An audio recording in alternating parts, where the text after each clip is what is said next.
शैतानी करने में सबसे आगे रहते थे।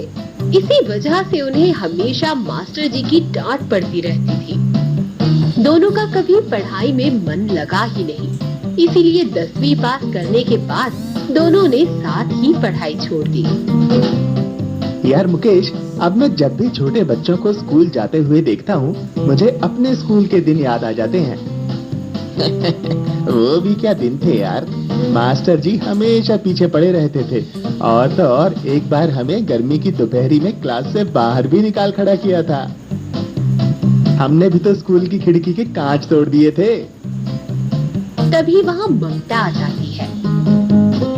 अरे निठल्लो, कभी कुछ काम भी कर लिया करो। दिन भर यहाँ वहाँ पड़े पड़े खटिया तोड़ते रहते हो। हम तो चाहते हैं कुछ काम करें, लेकिन कोई हमें काम ही नहीं देता। तुम दोनों का काम में मन लगता ही नहीं है। पिछली बार रामलाल काका ने तुम्हें अपनी दुकान पर नौकरी दी तो थी। मैं वो छोटी मोटी नौकरियां नहीं करता, मैं खुद का बिजनेस करूंगा, बिजनेस। ऐसा क्यों नहीं बोलते कि उन्होंने तुम्हें काम से निकाल दिया? बहुत बोलने लगी है तू, भाग यहाँ से। काम ना धाम चली आती है हमें डिस्टर्ब करने। मुझे भी कोई शौक नहीं है तुम दोनों के मुंह लगने का। वो तो चाची ने कहा है कि पास की नदी के पास जाकर पानी ले आओ, वरना आज का खाना भूल जाओ। चाची ने कहा है इसलिए जा रहे हैं, वरना तेरी बात को नहीं सुनते। हाँ हाँ ठीक है, जाओ जाओ। जब भूख लगेगी ना तो मैं ही याद आऊंगी तुम लोगों को। आलसी रमेश और मुकेश पानी की नदी से पानी भरने लगते हैं।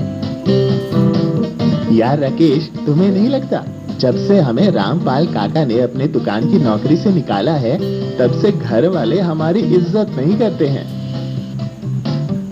वही तो, सभी लोग तो काम करते ही हैं, हम थोड़ा आराम कर ले तो इसमें क्या बुराई है।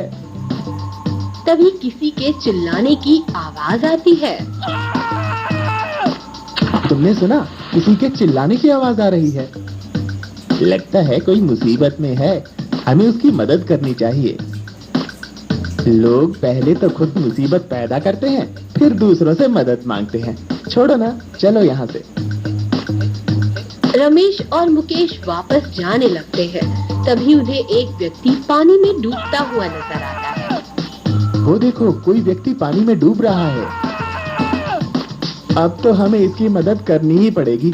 अगर ये मर गया तो हम इसकी मौत के चश्मदीद गवाह होंगे। मुकेश पानी में डूबकर उस व्यक्ति की जान बचाता है। पागल हो क्या? जब तैरना ही नहीं आता तो इतनी तेज नदी में क्यों उतरते हो? मेरा नाम गोपाल है, मैं एक सपेरा हूँ। एक दिन मेरे 100 साल पुराने सांप ने मरने से पहले मुझे एक नागमणि दे दी। उसी को चुराने के लिए लोग मुझे मारना चाहते हैं, इसीलिए मुझे नदी में फेंक दिया। हाँ चलो ठीक है, तुम जिंदा हो, अब जाओ यहाँ से। तुम लोगों ने मेरी जान बचाई है, मांगो, तुम्हें क्या चाहिए? मैं अपनी चमत्कारी नागमणि से तुम्हें मुंह मांगा इनाम दूंगा। राकेश और मुकेश उछल पड़े और दोनों ने साथ में कहा, खटिया। ठीक है। गोपाल जादू से एक खटिया लाकर उन दोनों को दे देता है और बोलता है, ये कोई मामूली खटिया नहीं है, जादुई खटिया है।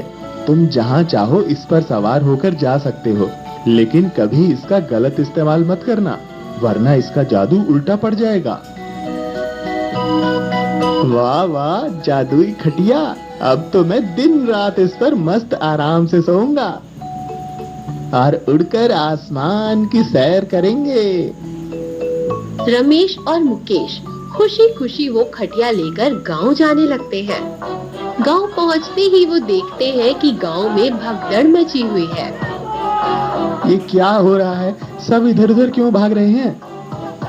तभी वहाँ ममता आ जाती है। आग लगी है, आग! पूरा गांव आग से जल रहा है। ये कैसे लगी? वो सब छोड़ो, हमारे घर और पूरे गांव को आग से बचाओ। आइडिया! हम इस जादुई खटिया की मदद से जल्द नदी से पानी लाकर आग बुझा सकते हैं। ये अच्छा आइडिया है, चलो जल्दी।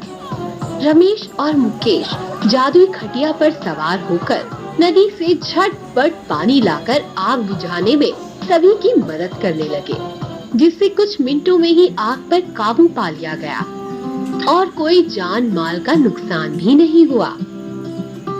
मैं तुम दोनों को तो निठल्ला समझती थी, लेकिन आज तुम दोनों की वजह से ही ये गांव में लगी आग पर काबू हो पाया। Don't underestimate the power of Ramesh and Mukesh. आज तो मानना ही पड़ेगा। उस दिन के बाद से रमेश और मुकेश की गांव में बहुत इज्जत होने लगी।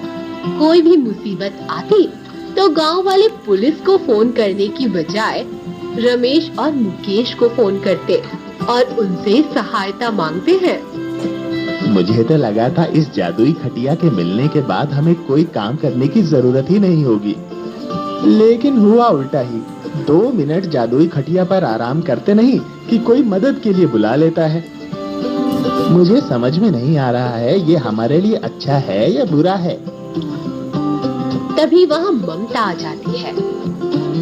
क्या हुआ? किस सोच में पड़े हो तुम दोनों? जब से ये जादुई खटिया हमारे जीवन में आई है तब से हमारा 2 मिनट आराम करना मुश्किल हो गया है। लोग बुलाते भी किस लिए हैं? किसी की बिल्ली ऊंचे पेड़ पर लटक जाती है या किसी को अपने घर की छत साफ करवानी होती है। जिंदगी हो गई है। कम से कम तुम निठल्लों को कोई काम तो मिला, वो भी खटिया में बैठकर दूसरों की मदद करने का। इसे तुम लोग अपना व्यवसाय ही बना सकते हो। दूसरों के सामान लाने ले जाने के पैसे कमा सकते हो। जबरदस्त आइडिया। हमें कोई मेहनत भी नहीं करनी पड़ेगी। फिर क्या था, रमेश और मुकेश इंपोर्ट एक्सपोर्ट का बिजनेस चालू कर देते हैं। जादुई खटिया की मदद से इस गांव का सामान उस गांव पहुंचाने लगते हैं। इससे उन्हें जो मुनाफा हुआ उससे अपना खर्च निकालने लगे और जरूरतमंदों की फ्री में मदद करने लगे। जब से लोगों की मदद करनी शुरू की है बहुत सुकून मिलता है और सम्मान भी। अब हमारे घर में कोई ताना भी नहीं मारता।